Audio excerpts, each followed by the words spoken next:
Hello दोस्तों, आप सबका स्वागत है हमारे यूट्यूब चैनल में। तो आइए हम सब आज जानेंगे मोक्ष एकादशी व्रत की कहानी के बारे में। कहते हैं हर साल में एक बार मोक्षदा एकादशी का व्रत रखा जाता है। यह व्रत भगवान विष्णु जी को समर्पित होता है।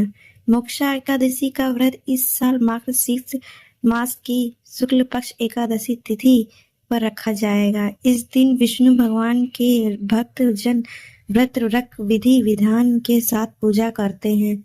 एकादशी का व्रत काफी महत्वपूर्ण माना जाता है। मोक्षा एकादशी का व्रत बिना कथा का पाठ किए अधूरा माना जाता है।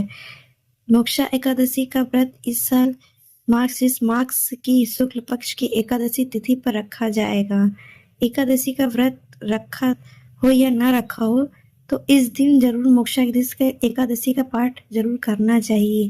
तो आइए हम सब कहानी सुनते हैं मोक्षदा एकादशी व्रत की कहानी को।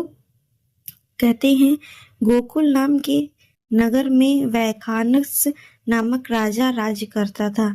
उसके राज्य में चारों वेदों के ज्ञाता ब्राह्मण रहते थे। वहाँ राजा अपनी प्रजा का पुत्रवत पालन करता था।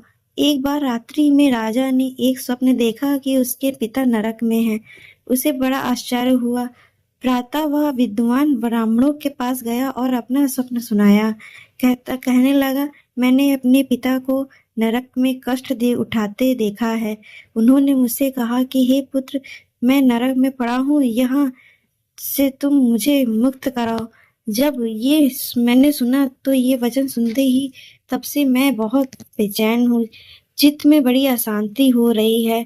मुझे इस राज धन पुत्र स्त्री हाथी घोड़े आदि में कुछ भी सुख प्रतीत नहीं होता। क्या करूं? राजा ने कहा, हे ब्राह्मण देवताओं, इस दुख के कारण मेरा सारा शरीर जल रहा है। अब आप कृपा करके कोई तप दान व्रत आदि ऐसा उपाय बताएं जिससे मेरे पिता को मुक्ति मिल जाए। उस पुत्र का जीवन व्यर्थ है जो अपने माता पिता का उद्धार ना कर सके। एक उत्तम पुत्र जो अपने माता पिता तथा पूर्वजों का उद्धार करता है वह 1000 मूर्ख पुत्रों से अच्छा है। ऐसे एक चंद्रमा सारे जगत में प्रकाश कर देता है परंतु हजारों तारे नहीं कर सकते।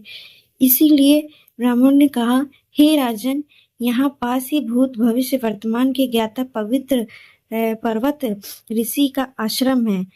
आपकी समस्या का हल वे जरूर करेंगे। यह सुनकर राजा मुनि के आश्रम पर गया और उस समय आश्रम में अनेक शांत चित्त योगी और मुनि तपस्या कर रहे थे।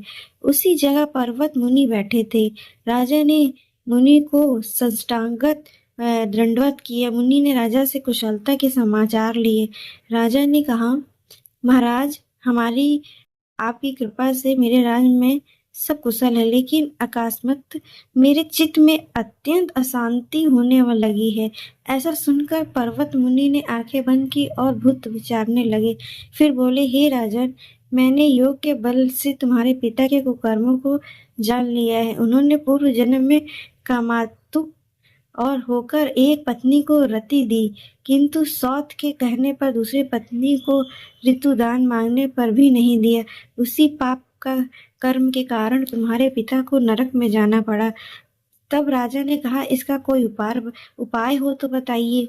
मुनि बोले, हे राजन, आप मार्गशीर्ष एकादशी का उपवास करें और उस उपवास के पुण्य को अपने पिता को संकल्प कर दें। इसके प्रभाव से आपके पिता की अवश्य ही नरक से मुक्ति होगी। मुनि के ये वचन सुनकर राजा महल में आया और मुनि के कहने अनुसार कुटुंब सहित मोक्षदा एकादशी का व्रत किया। इसके उपवास का पुण्य उसने अपने पिता को अर्पण कर दिया। इसके प्रभाव से उसके पिता को मुक्ति मिल गई और स्वर्ग में जाते हुए वे पुत्र को से कहने लगे, हे पुत्र, तेरा कल्याण हो। यह कहकर स्वर्ग चले गए। मार्गशीर्ष मास की शुक्ल पक्ष की मोक्षदा एकादशी का व्रत जो करते हैं उनके समस्त पाप नष्ट हो जाते हैं।